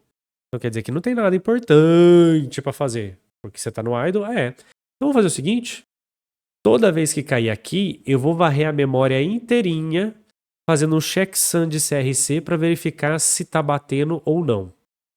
Porque se não tá batendo, alguém ficou maluco e tá escrevendo informação errada onde não devia, ou alguém tá tentando invadir o sistema e tá tentando escrever coisa errada onde não devia. Então o que a gente faz? Tá de boa agora? Tá. Ninguém tá morrendo? Não. Então vai lá, checa a memória. Então toda vez que o teu sistema tiver um pouco de tempo à toa, você vem para cá e continua fazendo a checagem. Então eu consigo fazer isso com o idle hook. Lembra da troca de contexto? A gente tem aqui um tick, um context switch. Da mesma coisa que o idle hook. Aqui eu acho que tá até o nome dele bonitinho aqui, ó. A gente tem aqui o tick hook. Põe um aqui. Toda vez que tiver um tick do sistema, ele te avisa: olha, vou trocar agora. Olha, vou trocar agora. E aí você pode decidir algumas coisas. Olha, tá na hora de trocar. Você pode falar: não quer saber? Essa rodada eu não vou obedecer o scheduler não, porque tem outra coisa importante para fazer. Ou, acabou de trocar. Deixa eu fazer alguma coisa agora, antes do outro processo rodar, para eu aumentar a segurança, proteção. Aí você viaja. Aí você começa a colocar tudo que você quiser. Então, essas dois hooks aqui e todos os demais, né, como vocês viram aqui no código, tá aqui. Desculpa. Aqui ele está falando das hook functions. Você tem o idle, o tick, o malloc, o stack overflow e o daemon. Startup hook. Você consegue implementar todas essas informações. Então isso aqui é um sistema baseado em eventos. Quando essa coisa acontecer e você usar o config malloc hook para 1, ele vai chamar a função application malloc failed hook. Quando o stack overflow der problema, ele mandou a gente para outra página. Tem aqui, ó, stack overflow hook. Ele vai te falar quando acontece. Ele tem 3 métodos de detectar que teve problema. Tem esse do watermark. Cadê?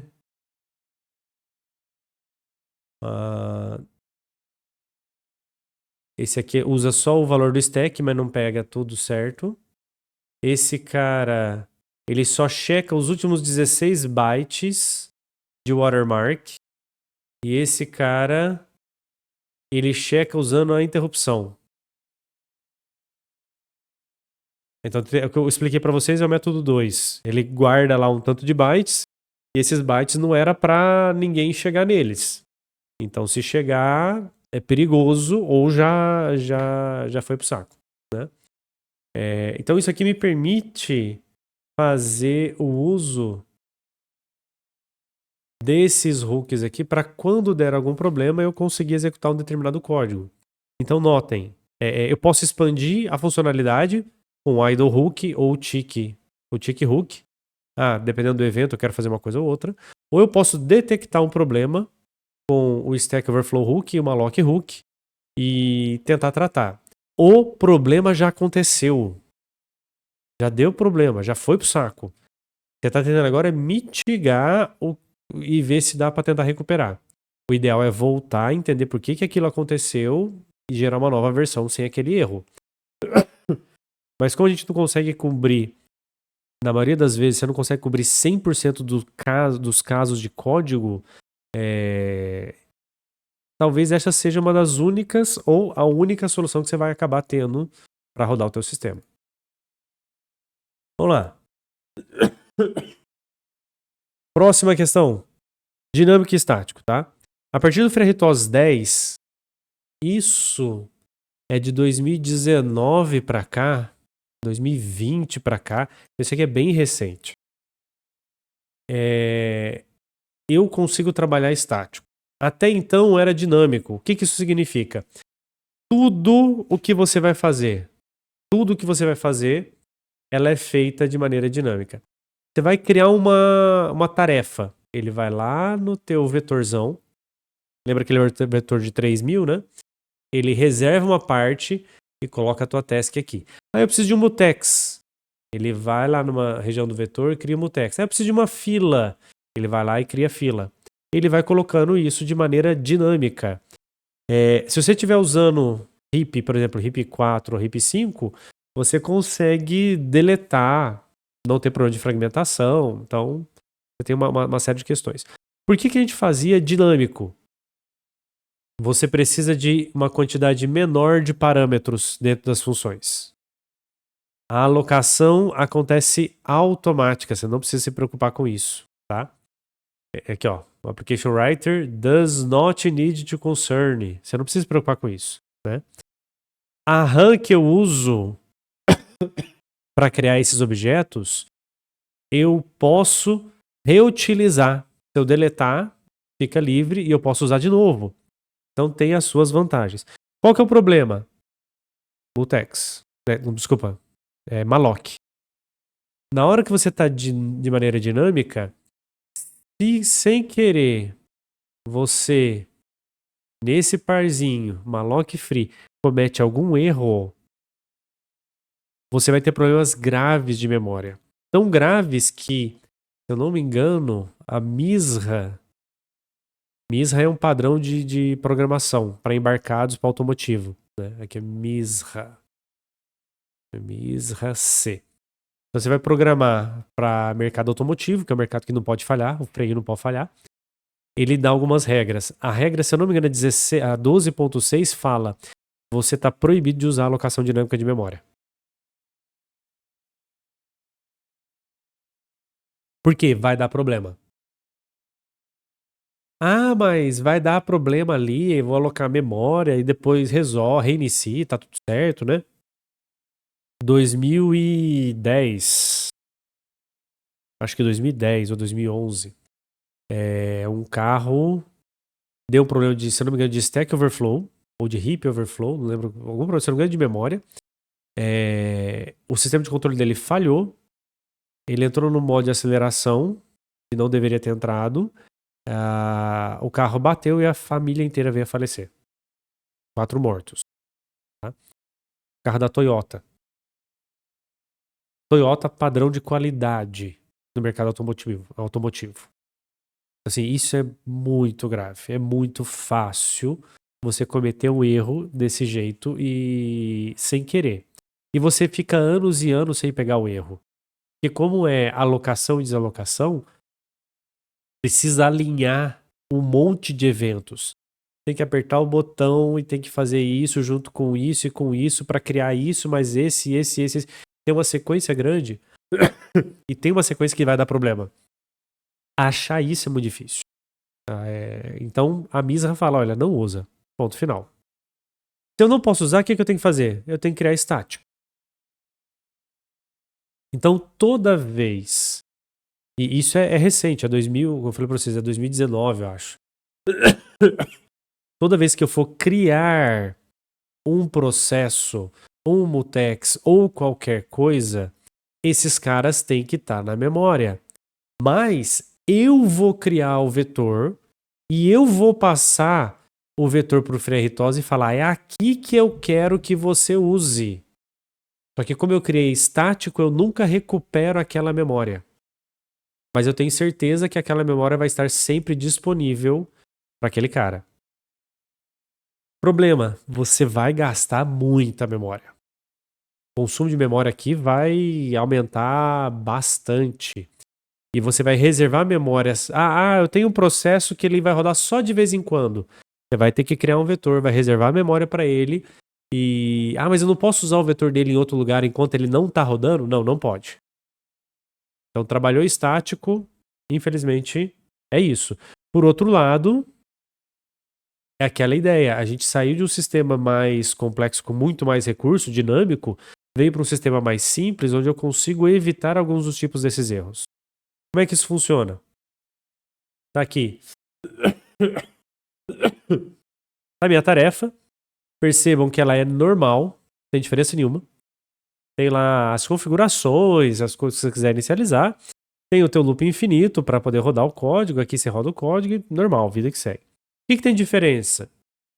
Perceba que eu estou criando um vetor aqui com uma posição. Esse stack size aqui, provavelmente... Aqui, ó, o stack size aqui tá 200. Lembra que eu mostrei que o default... Vamos lá, interessante. Aqui, ó. FreeRTOS. Nesse sistema, ele tá falando que o mínimo para stack é 128. Então, se você usar menos que isso, provavelmente você vai tá dando problema. Aqui eu criei um com 200. Então, olha, stack size é 200. Aí eu criei meu buffer.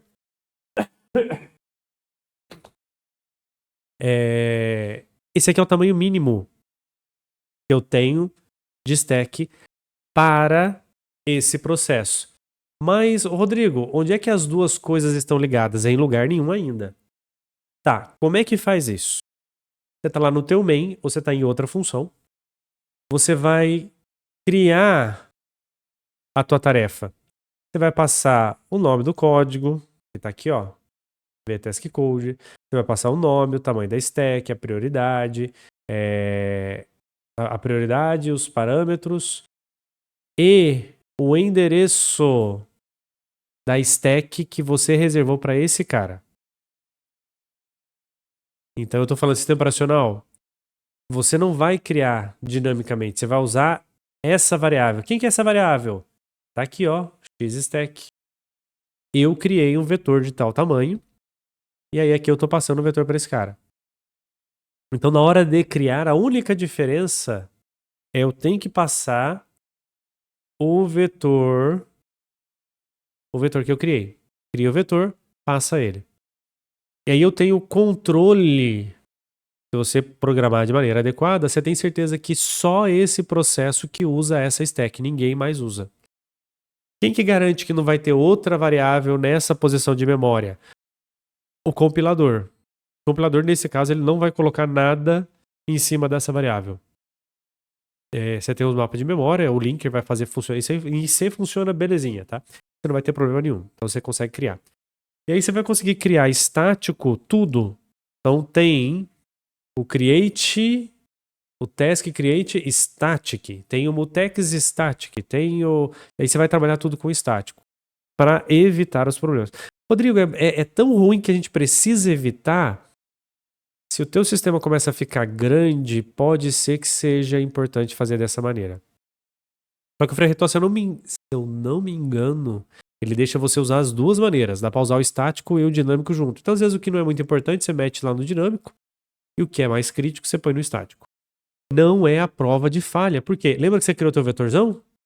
Ah, criei meu vetor e agora ninguém mais mexe no meu vetor porque ele é só meu. Aham. Tenta lá. Essa região é um outro vetor.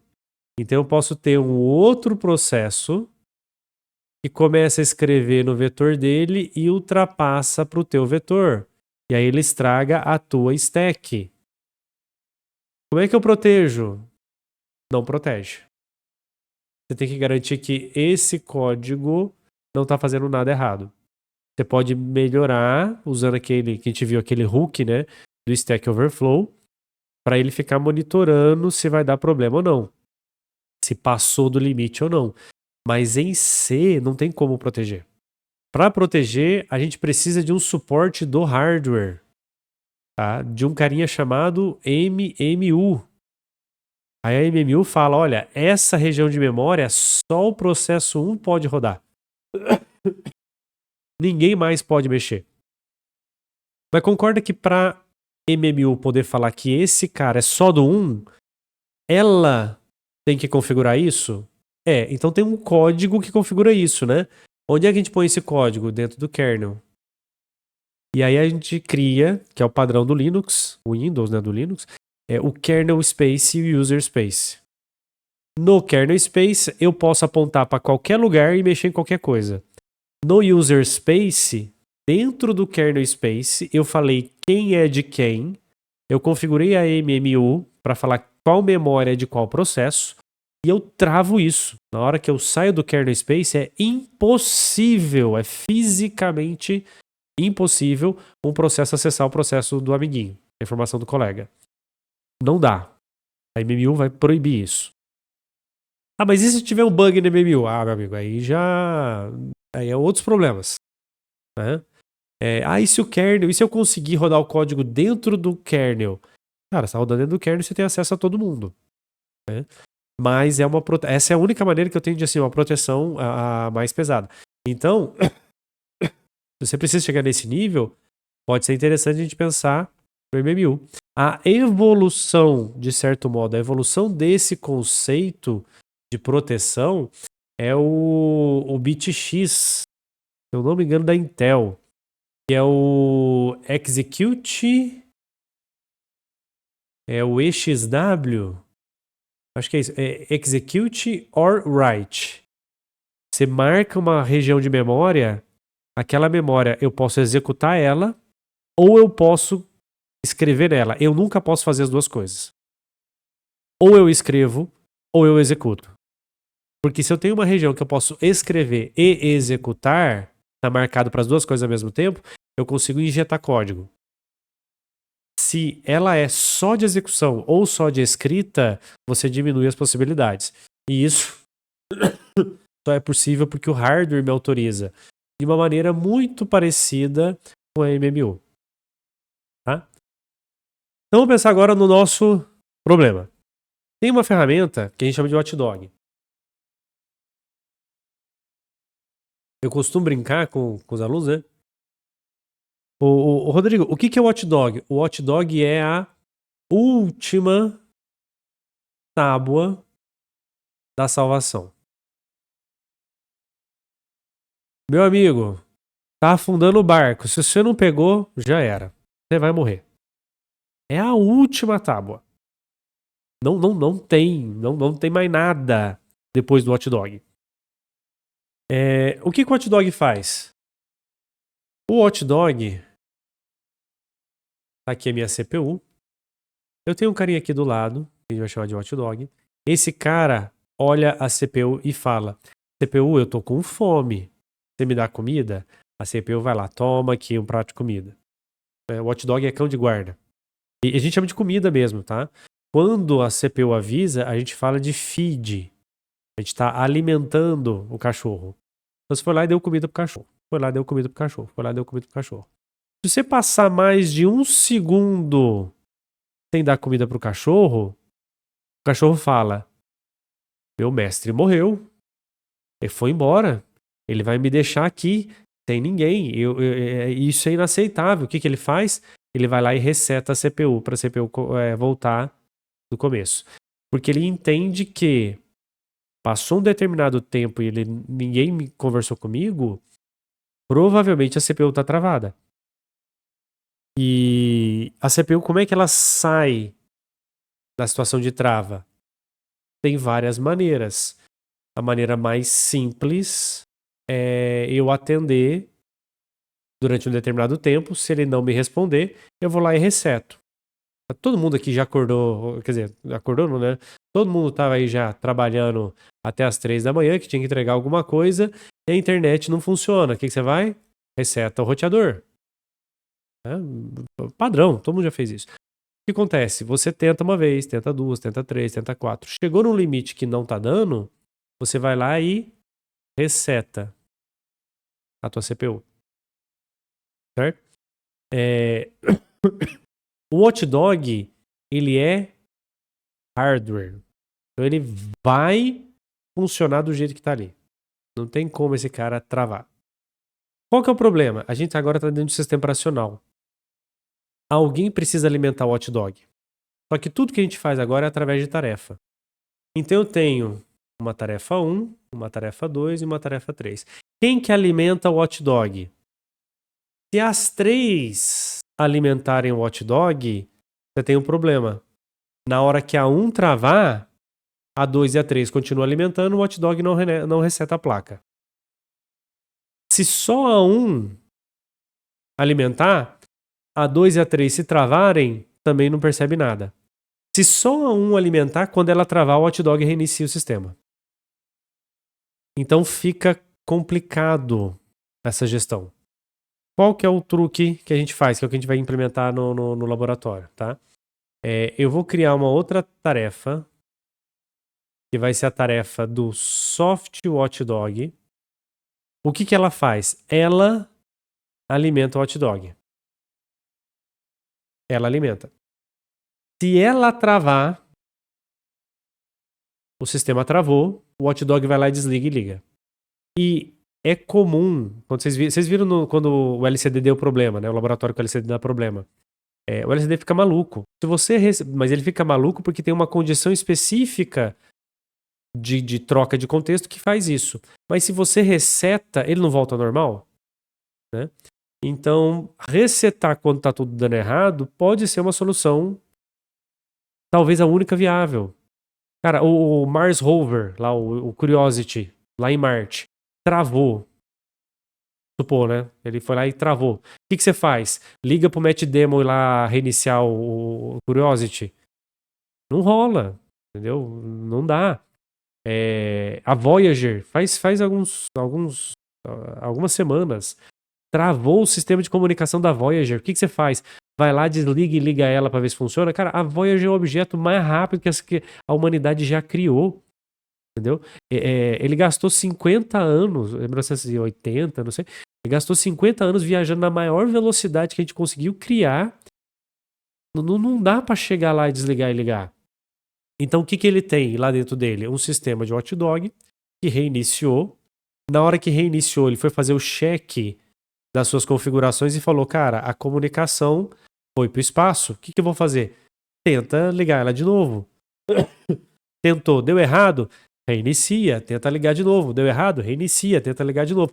Lá pela quinta, sexta vez, você quer saber? Desencana, liga a conexão backup. É muito mais devagar, é muito mais lerda, mas a gente não perdeu comunicação com a Voyager. Isso aconteceu faz um mês passado. Mês passado aconteceu. Então, o hot dog é a última tábua. Se você não abraçar dela, não tem mais o que fazer. E aí a ideia é: esse software hot dog vai monitorar a tarefa 1, ele vai monitorar a tarefa 2 e ele vai monitorar a tarefa 3. A tarefa 1 vai falar, meu amigo, eu tô vivo. A tarefa 2 vai falar, eu tô vivo. A tarefa 3 vai falar, eu tô vivo. Se eu não me engano, a 1 eu pedi para rodar a cada 800 milissegundos. A 2 eu pedi para rodar a cada 200 milissegundos. Desculpa, aqui eu acho que eu pedi 100. 100, 250, se eu não me engano. Eu já vejo lá o guia. Eles estão rodando nessa velocidade. E cada vez que eles rodam, eles vão lá e falam, opa, essa rodada deu certo. Porque se a tarefa 1 travar, ela não vai mais avisar. Se ela não vai mais avisar, esse cara, na hora que ele olha os 3 bits, fala, meu amigo, a tarefa 1 já era, foi pro espaço. E aí você tem duas opções. Eu posso... O processo de hot dog vai falar o seguinte, quer saber? A tarefa 1 ela é importante demais. Deixa eu fazer o seguinte, eu não vou mais alimentar o hot dog e deixa ele reiniciar a placa para ver se ela volta ao normal. Isso é um hard reset. Às vezes fala, a tarefa 1 ela não é tão crítica. Sabe o que eu vou fazer? Eu vou deletar a tarefa, lembra do dinâmico? Então tem uma vantagem o dinâmico. Eu vou deletar a tarefa e vou criar ela de novo. Vai que ela cria e volta ao normal. Porque às vezes era algum dado que ficou corrompido lá dentro. Eu vou deletar e criar de novo. Então você fez um soft reset em uma única tarefa. Então a capacidade da troca de contexto do hot dog me começa a permitir essa granularidade. Dependendo do que acontece, eu consigo tomar uma decisão. Como é que esses caras se comunicam daqui para cá? Através do Event Groups. Então a gente vai ter as 3 tarefas, elas já estão prontas, vou mostrar para vocês.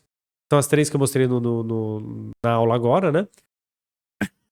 Cada uma delas vai ligar e desligar um bit no Event Groups. E a quarta tarefa que vocês vão fazer vai monitorar os 3 bits e ela vai monitorar de 1 em 1 segundo. Passou 1 segundo e um dos bits não chegou, aqui a gente não vai ligar o hot dog. A gente só vai mandar mensagem, olha, a tarefa tal deu problema, a tarefa tal deu problema, a tarefa tal deu problema. A gente só vai avisar o que aconteceu. No mundo real, a gente ia ligar o driver do hot dog ia fazer esse cara conversar com o hot dog. E aí você tem aquela opção. Será que vale a pena eu tentar reiniciar a tarefa? Às vezes fala o seguinte, cara, se eu reiniciar a placa, eu vou perder todas as informações que estão aí. Vamos fazer o seguinte, deleta e liga de novo a tarefa. Vê se funciona.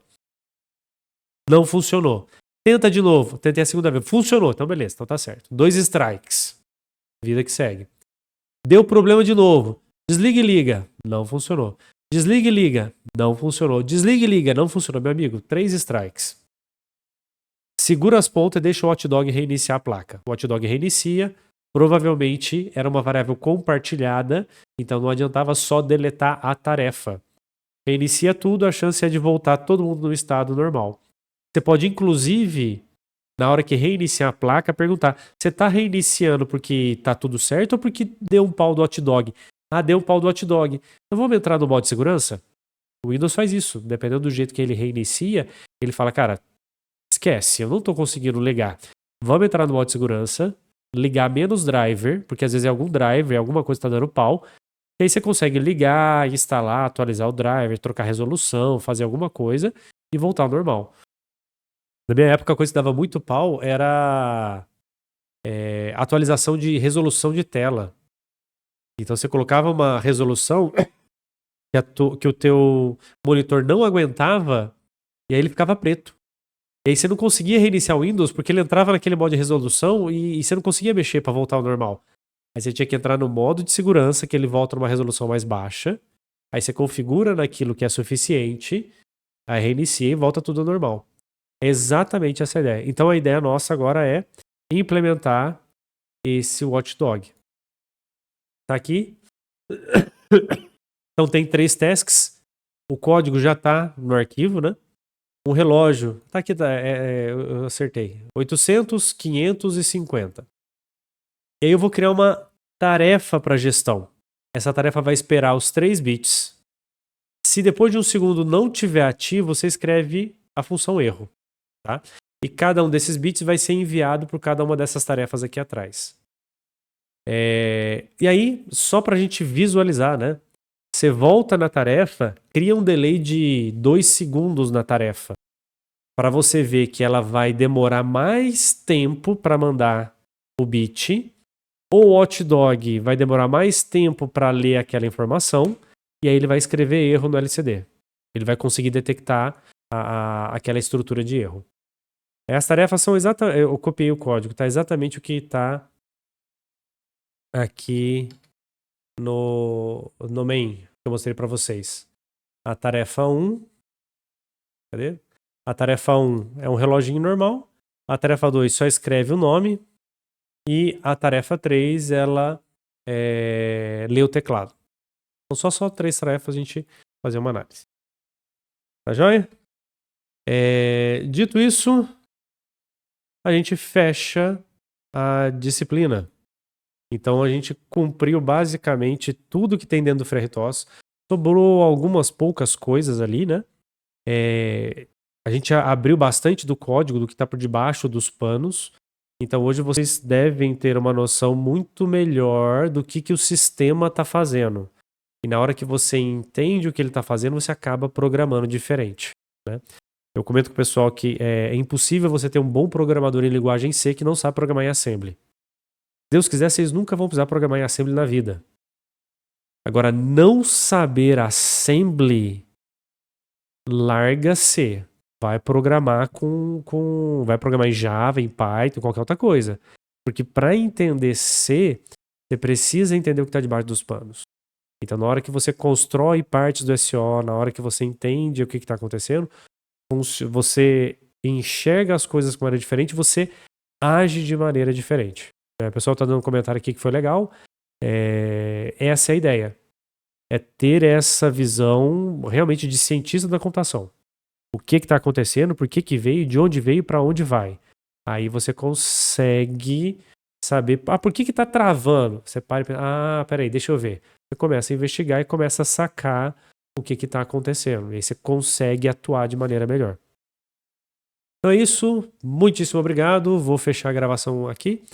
E quem tiver alguma dúvida aqui na aula, né, no síncrono, eu fico mais um tempo para atender. O restante, manda mensagem e a gente fica à disposição. Tá? Muito obrigado, pessoal. Tchau, tchau.